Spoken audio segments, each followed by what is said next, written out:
नमस्कार साथियों, स्वागत है आप सभी का अपने YouTube channel NET JRF with Ankit पर। आज हम बात कर लेते हैं यूजीसी नेट के सिलेबस के बारे में। जैसा कि आप जानते हैं कि यूजीसी नेट का जो सिलेबस है वो पेपर 1 और पेपर 2 दो भागों में पेपर कंडक्ट किया जाता है।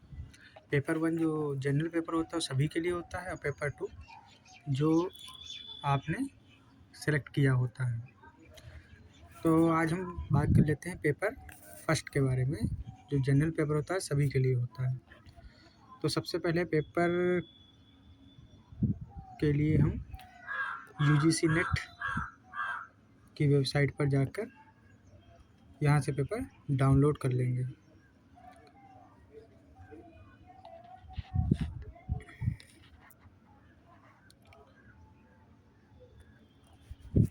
ये आपका यूजीसी नेट पेपर फर्स्ट का सिलेबस है जो 10 यूनिटों में बटा हुआ है।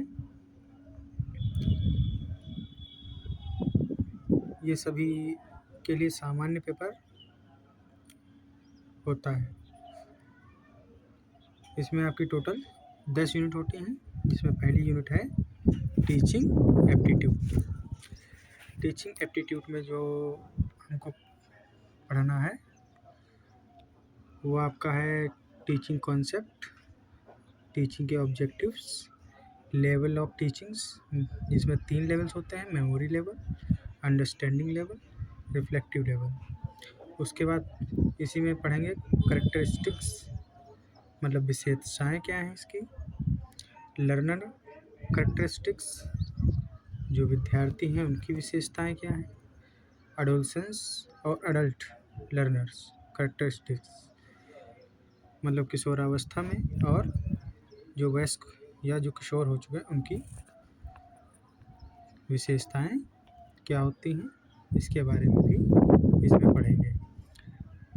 जो करेक्टरिस्टिक्स हैं वो academic, social, emotional and cognitive और इंडिविजुअल डिफरेंसेस, इन सभी के बारे में पढ़ना है।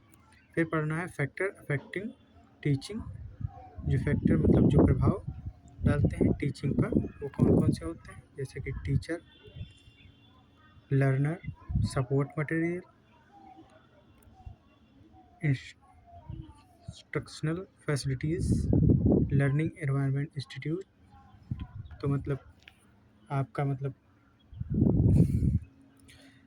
लर्निंग एनवायरनमेंट कैसा है, टीचर्स कैसे हैं, पढ़ने वाले बच्चे लर्नर्स कैसे हैं, और सपोर्ट मटेरियल्स मतलब कौन कौन सी सामग्री उनको मिल रही है।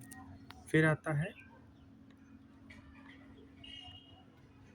Methods of teaching. टीचिंग के मेथड्स मतलब प्रकार, तरीके क्या क्या हैं।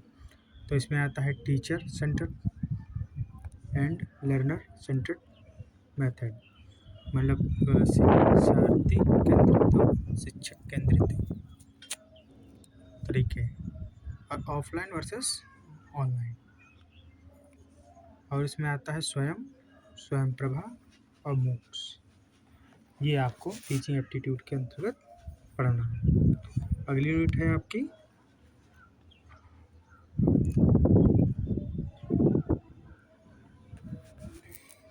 Research aptitude. रिसर्च एप्टीट्यूड में आपको पढ़ना है मीनिंग ऑफ रिसर्च, मतलब रिसर्च का क्या अर्थ है, क्या रिसर्च है, टाइप, रिसर्च के प्रकार कौन कौन से हैं, करेक्टरिस्टिक्स, विशेषताएं क्या है, पोस्टिविज्म और पोस्ट पोस्टिविज्म अप्रोच क्या है, रिसर्च के टाइप क्या क्या है, experimental research, descriptive research, historical research, qualitative and quantitative research. फिर स्टेप ऑफ रिसर्च, रिसर्च के स्टेप क्या हैं, चरण क्या हैं। फिर thesis and article writing, thesis और राइटिंग कैसे करते हैं, इसमें कौन कौन सी स्टाइल होती हैं। फिर होता है application of ICT in research. Application मतलब होता है प्रयोग, आईसीटी का प्रयोग आप कैसे करते हैं इन रिसर्च में। और फिर रिसर्च की नैतिकताएं कौन कौन सी है, जिसमें आपके सबसे ज़्यादा पूछा जाता है रेगुलेटिंग एक्ट 2018 प्लेजरिज्म, जिसमें 4 लेवल होते हैं। लेवल फर्स्ट 0 से 10% तक, लेवल 2 10% से 40% तक, और लेवल 3 40% से 60% तक, और लेवल जो 3 आता है वो आपका आता है 60% से 100% तक। फिर आपकी अगली यूनिट आती है कंप्रीहेंसिव। कंप्रीहेंसिव में तो आप जानते ही हैं, एक पैसेज आपको दिया जाएगा जिसको आपको पढ़ना होगा ध्यानपूर्वक। पढ़ने के बाद आपको उसी पैसेज से क्वेश्चन का आंसर देना होगा। अगली यूनिट है आपकी कम्युनिकेशन। कम्युनिकेशन में संचार।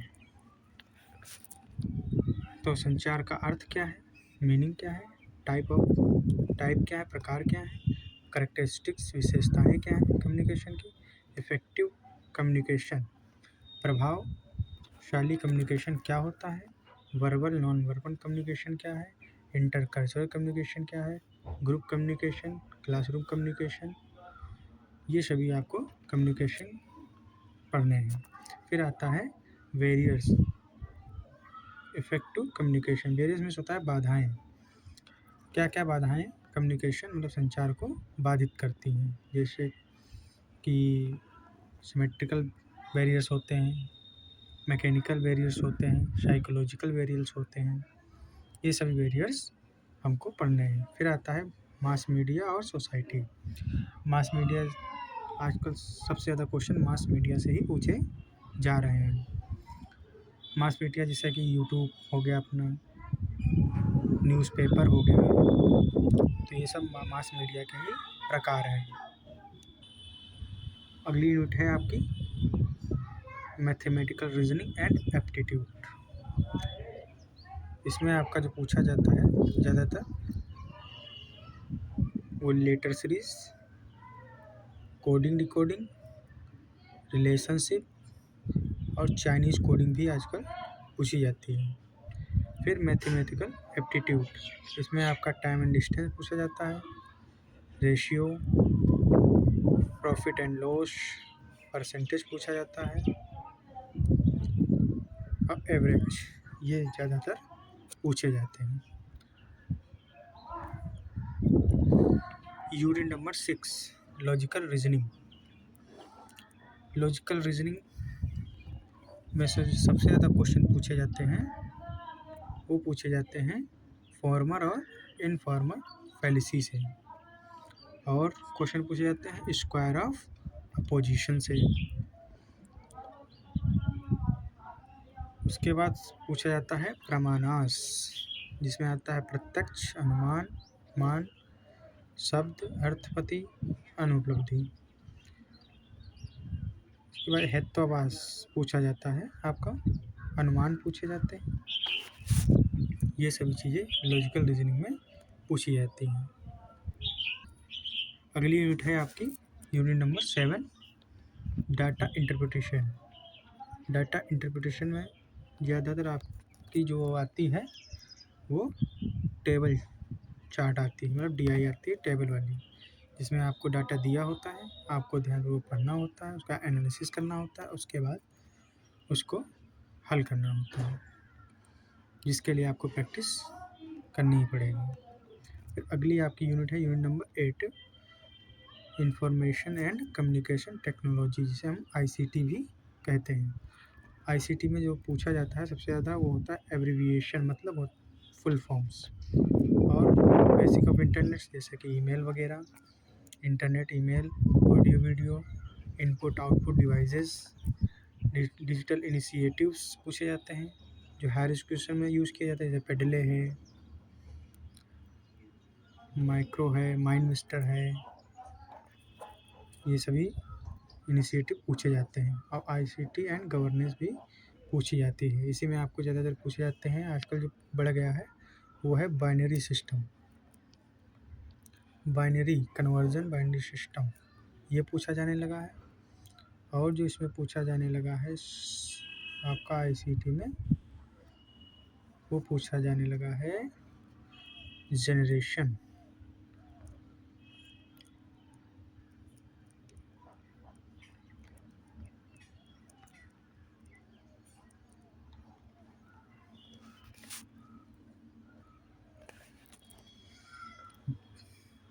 ज़्यादातर प्रोटोकॉल भी पूछे जाने लगे हैं इसमें।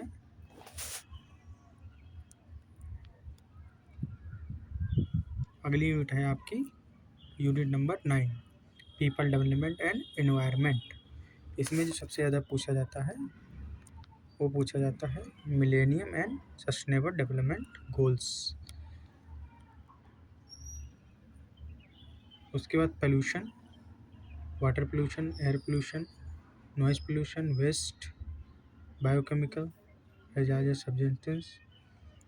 फिर इसमें पूछा जाता है impact of pollution and human health, ये भी आजकल ज़्यादातर पूछा जाने लगा है। और सोर्सेस, एनर्जी ऑफ रिसोर्स, जिसमें आता है solar, wind, soil, hydro, geothermal, biomass, nuclear आदि। इसी में और आगे जो पूछा जाता है वो पूछे जाते हैं एनवायरमेंटल प्रोटोकॉल, 1986 का पर्यावरण संरक्षण अधिनियम, नेशनल एक्शन क्लाइमेट चेंज। और आपका जो पूछा जाता है वो Montreal protocol, Rio summit, Kyoto protocol, Paris agreement, international soil alliance. इन सभी से क्वेश्चन ज़्यादातर बन रहे हैं। अगली यूनिट है आपकी हायर एजुकेशन। हायर एजुकेशन में जो क्वेश्चन पूछे जा रहे हैं वो पूछे जा रहे हैं इंस्टीट्यूशन से, मतलब तो प्राचीन एंशियंट इंडिया के जो इंस्टीट्यूशन, जैसे तक्षशिला है, नालंदा है, वल्लभी है, विक्रमशिला है, इन सभी से क्वेश्चन पूछे जा रहे हैं। उसके बाद जो क्वेश्चन पूछे जा रहे हैं वो प्री इंडिपेंडेंस जो कन्वेंशंस या समिटर्स आई उनसे क्वेश्चन पूछे जा रहे हैं। और आजकल जो क्वेश्चन पूछे जा रहा है वो 5 ईयर प्लान से ज़्यादातर क्वेश्चन पूछे जा रहे हैं। 5 ईयर प्लान से एक क्वेश्चन तो कम से कम 5 ईयर प्लान से बन ही रहा है। तो आपका ये पूरा सिलेबस है जो आपको कवर करना है। इसके अतिरिक्त भी कुछ चीज़ें आजकल जो पूछी जाने लगी हैं वो भी डिस्कशन हम कर लेंगे। धन्यवाद।